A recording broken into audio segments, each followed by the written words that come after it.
Have you ever looked at an orca, this magnificent black and white giant of the sea, and wondered why on earth are they called killer whales?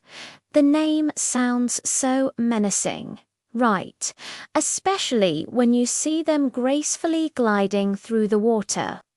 Well, today we're diving deep into the ocean's mysteries to uncover the truth behind this fearsome nickname. Is it a fair label, or is it just one big historical misunderstanding? Stick around, because what we're about to uncover will completely change the way you see these incredible creatures. First, let's get one thing straight. Orcas are not actually whales. Surprise, they're the largest species of dolphin. That's right, the biggest, baddest dolphin on the block. But how did the killer whale name even start? We need to travel back in time to ancient mariners who first witnessed their incredible hunting prowess. They observed orcas hunting in coordinated packs, taking down animals much larger than themselves, including large whales. Spanish sailors called them asesina ballenas, which translates to whale killer. Somewhere along the line, when this was translated into English, the words got flipped around to killer whale. So it wasn't whales that are killers, but killers of whales. A small change in words, but a huge change in meaning. Now, let's talk about why they earned that whale killer reputation in the first place. Orcas are apex predators. That means they are at the very top of the food chain. Nothing in the ocean hunts them. They are the kings and queens of the sea, and their hunting skills are the stuff of legend. Orcas have one of the most diverse diets of any marine mammal, depending on where they live and their specific culture. Yes, orcas have culture. They might eat fish like salmon and herring, or they might go for bigger prey like seals, sea lions, and even other dolphins. And yes, some populations specialize in hunting large whales like grey whales or even blue whales. What makes them so effective isn't just their size and strength, it's their incredible intelligence and teamwork. Orcapods, which are their family groups, function like a highly trained special ops team. They communicate with each other using a complex series of clicks, whistles, and calls, coordinating their attacks with stunning precision. We've seen footage of them working together to create waves to wash seals off ice floes. This technique, called wave washing, requires perfect timing and cooperation.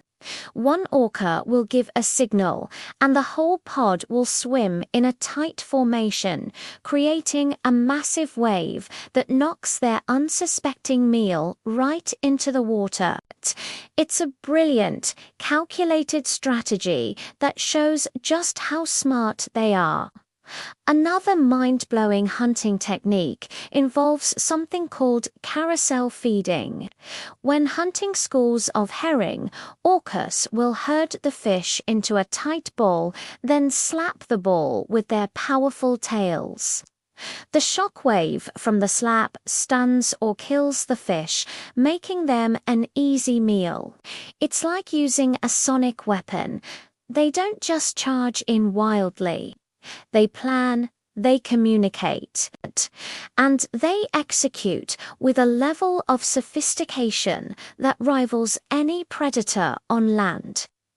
They even teach these techniques to their young, passing down hunting knowledge from one generation to the next. This is culture, plain and simple. Let's look at some of the most epic hunts ever documented. In the waters off Antarctica, certain orcapods are famous for hunting seals resting on ice. We talked about wave washing, but they have other tricks too. They might work together to break up a large piece of ice, isolating a single seal on a smaller, more manageable piece.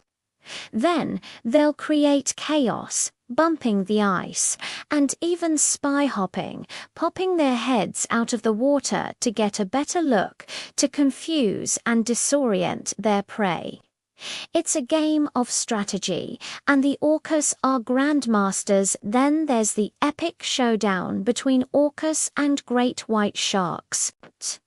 You'd think a great white would be a match for anything, but in a one-on-one with an orca, the shark is often outmatched. Orcas have been observed flipping great whites upside down, inducing a state called tonic immobility, which paralyzes the shark.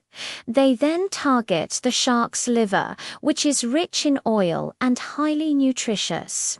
This behavior has been documented in places like South Africa, where great white sharks have actually started avoiding areas where these specialist orcas are known to hunt.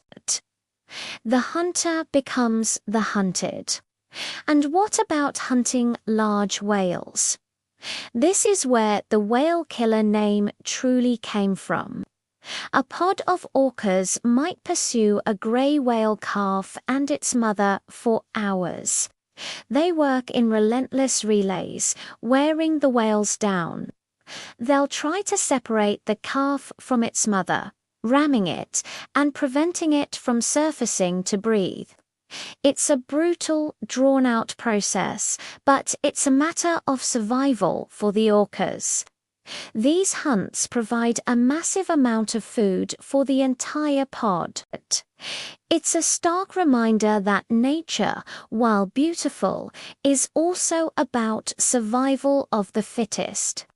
So, with all this evidence of them being formidable hunters, does that make them killers? In the human sense of the word, which often implies malice, the answer is no. They aren't killing for sport.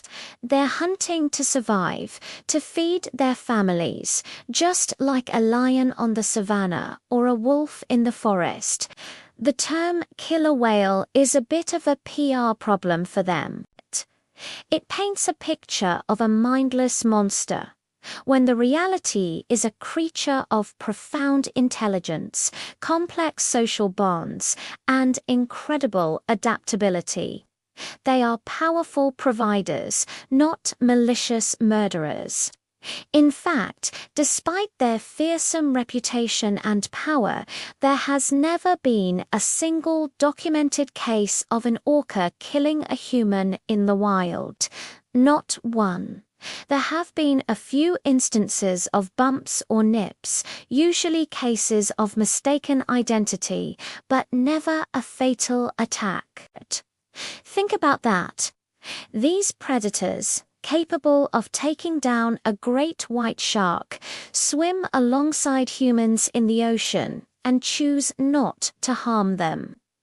This suggests a level of intelligence and discernment that is truly remarkable.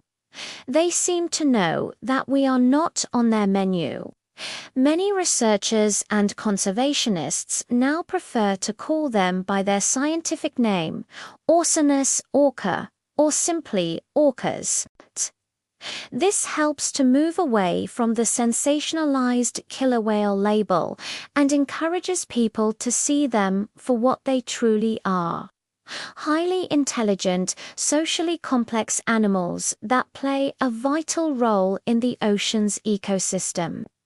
They are a keystone species, meaning their presence has a huge effect on the health and balance of their environment. By keeping seal and sea lion populations in check, for example, they prevent overgrazing of fish stocks, which helps the entire food web. So, The next time you hear someone call them killer whales, you'll know the whole story. You'll know it came from a mistranslation of whale killer, a name earned through their incredible skill in hunting some of the ocean's largest animals. But you'll also know that this name doesn't capture the full picture. It doesn't speak to their intelligence, their family bonds, or the fact that they are simply nature's perfect predators, playing their part in the grand circle of life. But they are not villains. They are survivors, strategists, and the undisputed rulers of the ocean. They are, quite simply, orcas. Thanks so much for watching and diving into this topic with me today. If you found this as fascinating as I do, make sure to hit that like button and subscribe for more deep dives into the wonders of the natural world. Let me know in the comments what you think. Should we stick with killer whale, or is it time to officially switch to orca? See you in the next video.